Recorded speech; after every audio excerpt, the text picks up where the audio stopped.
প্রথমে জানুন এর কাজ কি। অমিনিস 20 একটি প্রোটন পাম্প ইনহিবিটর, পেটে অ্যাসিডের পরিমাণ কমিয়ে কাজ করে, যা অ্যাসিডের সম্পর্কিত বদহজম এবং অম্বল থেকে মুক্তি পেতে সহায়তা করে।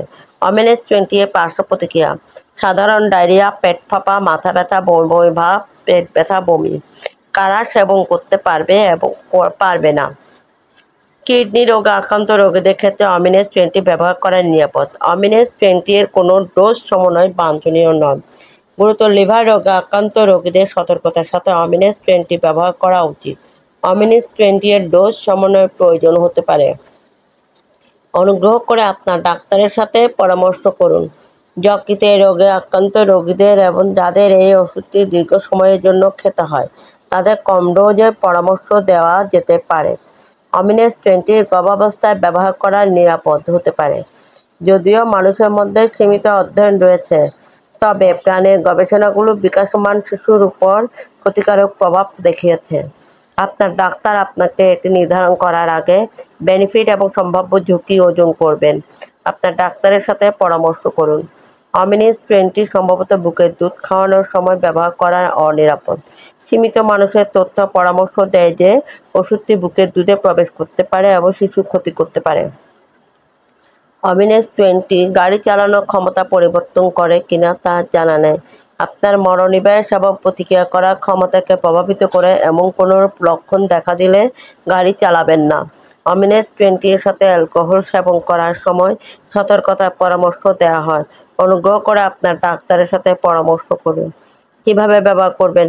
অমিনিস 20 আপনার ডাক্তারের পরামর্শ অনুযায়ী ওষুধটির ডোজ এবং সময়কালের মধ্যে নিন। চিবাবেন না, চূর্ণ করবেন না বা ভাঙবেন না। অমিনিস 20 খালি পেটে নিতে হবে। এটি একটি ভালো সহনীয় ওষুধ এবং দীর্ঘ সময়ের জন্য উপশম প্রদান করে। রাতে দেরিতে বা শোবার আগে খাওয়া এড়িয়ে চলুন। যদি আপনি জলযুক্ত ডায়রিয়া, জ্বর বা পেটে ব্যথা পান বা দূরে না যায়, তবে আপনার ডাক্তারকে জানান। আপনি যদি 14 দিনের জন্য এটি গ্রহণ করার পরও ভালো অনুভব করেন, তবে আপনার ডাক্তারকে জানান, কারণ আপনি হয়তো অন্য কোনো সমস্যায় ভুগছেন যার জন্য মনোযোগ প্রয়োজন। অমিনিস 20 দীর্ঘমেয়াদী ব্যবহার হাড়ের দুর্বলতা এবং ম্যাগনেসিয়ামের মতো খনিজ পদার্থের ঘাটতির কারণ হতে পারে। পর্যাপ্ত খাদ্য তালিকায় ক্যালসিয়াম এবং ম্যাগনেসিয়াম গ্রহণ করুন, বা আপনার ডাক্তারের নির্দেশ অনুসারে তাদের সম্পূরক খাদ্য গ্রহণ করুন। আপনার ডাক্তারের সাথে কথা না বলে ওষুধ খাওয়া বন্ধ করবেন না। যদি প্রস্রাব কমে যাওয়া, শোথ, পিঠের নিচের দিকে ব্যথা, বমি বমি ভাব, ক্লান্তি এবং ফুসফুসে জ্বর দেখা যায়, তাহলে অবিলম্বে আপনার ডাক্তারের সাথে পরামর্শ করুন। এগুলো কিডনি সমস্যার লক্ষণ হতে পারে। আপনি যদি অমিনিস 20 নিতে ভুলে যান, একটি ডোজ মিস করেন, যত তাড়াতাড়ি সম্ভব এটি গ্রহণ করুন। পরবর্তী ডোজে প্রায় সময় হয়ে যায়, তাহলে মিস করা ডোজটি এড়িয়ে যান। আপনার নিয়মিত সময়সূচিতে ফিরে যান। ডোজ দ্বিগুণ করবেন না।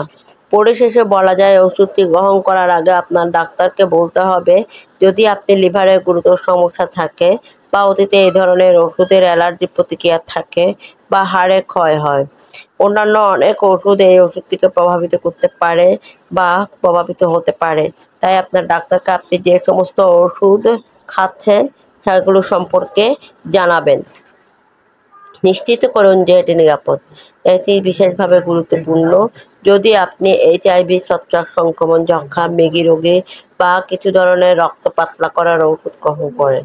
গর্ভবতী বা বুকের দুধ খাওয়ানো মহিলাদেরও এটি নেওয়ার আগে তাদের সাথে পরামর্শ করা উচিত।